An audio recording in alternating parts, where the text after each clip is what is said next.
What did your ancestors hear when no one could speak? Not silence, the night was loud. A throat opened in the dark, and a sound came out that no dictionary will ever hold. That sound is the thing nobody can dig up. Stone tools survive, bones survive. A footprint pressed into volcanic ash 3.5 million years ago at Laetoli in Tanzania survives. But a voice is air-shaped for half a second and then gone forever. So, how could anyone possibly know what a human being sounded like before there were words to say? The answer is stranger than silence.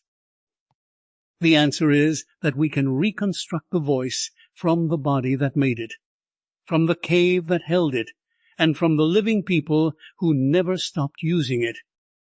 Start with the body. Your ability to speak is not a single gift. It is a stack of accidents, each one leaving a mark. Look at the base of your skull. The spinal cord exits through a hole called the foramen magnum, and just above it sits the larynx, your voice box. In other apes, the larynx rides high in the throat, which lets a chimpanzee breathe and swallow at the same time, but gives it almost no room to shape sound. In you, the larynx has dropped low, opening a long resonating chamber above it. That descended larynx is the price you pay for choking risk, and the reward you get is vowels. The shape of your throat is the shape of your speech. Researchers can read parts of this stack in fossils. A bone called the hyoid floats in the throat, anchoring the muscles of the tongue. It is the only bone in your body connected to no other bone. In 1989, at the Kabara cave in Israel, archaeologists found a Neanderthal hyoid roughly 60,000 years old, and it looked startlingly like yours. That single bone reset the whole conversation. It meant the hardware for a flexible voice was not unique to your own species. Your cousins had it too. Then came the genetics. There is a gene called FOXP2, sometimes loosely called a language gene, though it is really a gene that fine-tunes the rapid muscle control your mouth and throat need to produce speech. Svante Pääbo, who later won the Nobel Prize for sequencing the Neanderthal genome, found that Neanderthals carried the same key version of FOXP2 that you carry. The wiring for precise vocal control was old, far older than your species standing alone. So picture what this evidence is pointing at. Long before grammar, before nouns and verbs, before a single thing you would call a word, your ancestors already had the equipment. A throat built to resonate, a tongue built for speed, a brain wired to drive both. What they did not yet have was language. And that gap between a voice that could do almost anything and a system of words to organize it is where the real story lives.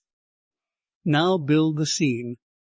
It is dusk, somewhere on an African savanna, maybe 200,000 years ago. A small band sits close as the light fails, because the dark belongs to leopards and hyenas. There is a fire. We know fire mattered here because of a remarkable study by the anthropologist Polly Wiesner, who spent decades with the Juhansi people of the Kalahari. She noticed something simple and profound. Daytime talk among them was practical, sharp, often about conflict and resources. But after dark, around the fire, the talk changed. It became story, song, imitation, laughter. Firelight extended the day and opened a space for a different kind of voice. So at that ancient fire, listen. A hunter wants to tell the others about the animal he tracked. He has no word for it. So he becomes it. He drops his shoulders. He flares his nostrils. He makes the low cough of the big cat in his chest, and the children freeze.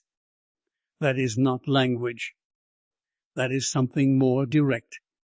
It is the human voice doing what it did first, painting a picture in sound. A gasp of fear, a hum of comfort to a baby, a rising whoop that says danger, now run. These are not words. They are what linguists call vocalizations, raw sound tied straight to feeling and to the body, understood without translation. And here is where the deep clue lives. Across the entire planet, in languages that never touched each other, certain sounds keep meaning the same things. A study led by Damian Blasi in 2016 analyzed thousands of languages and found that the same sounds cling to the same meanings far more often than chance allows. The word for nose tends to carry an N. Small things tend to carry a high, tight E sound, the vowel in tiny and teeny, made with the mouth nearly closed. Round things tend to carry round, open sounds. This is sound symbolism, the idea that some noises feel like their meaning before anyone agrees on it. It suggests your first language was not arbitrary at all.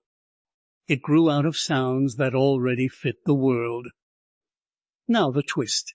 You probably assume that the road to speech ran through, getting louder, sharper, more forceful, the strong silencing the weak.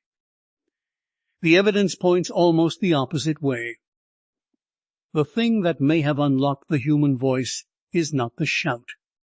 It is the laugh, the hum, the lullaby.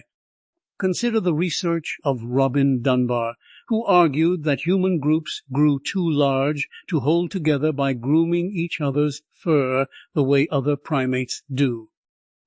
You cannot pick fleas off 30 people at once, but you can reach 30 people with your voice. Dunbar called early talk a kind of vocal grooming, a way of stroking many people at the same time with warm, meaningless sound. Long before words carried information, they may have carried something more important. Belonging. The first purpose of your voice may not have been to say a thing. It may have been to say, I am here, you are mine, we are safe. And mothers may have led the way. The cognitive scientist Dean Falk proposed an idea she called putting the baby down. As your ancestors lost their body hair and began walking fully upright, a mother could no longer keep an infant clinging to her fur while her hands worked. She had to set the baby down. And to keep it calm across that gap of empty air, she used her voice, the rising and falling melody you still use with infants today without being taught. That sing-song is the same in every culture on earth. It may be older than any word. The first sentence was probably not a fact. It was a melody that meant stay calm. I have not left you.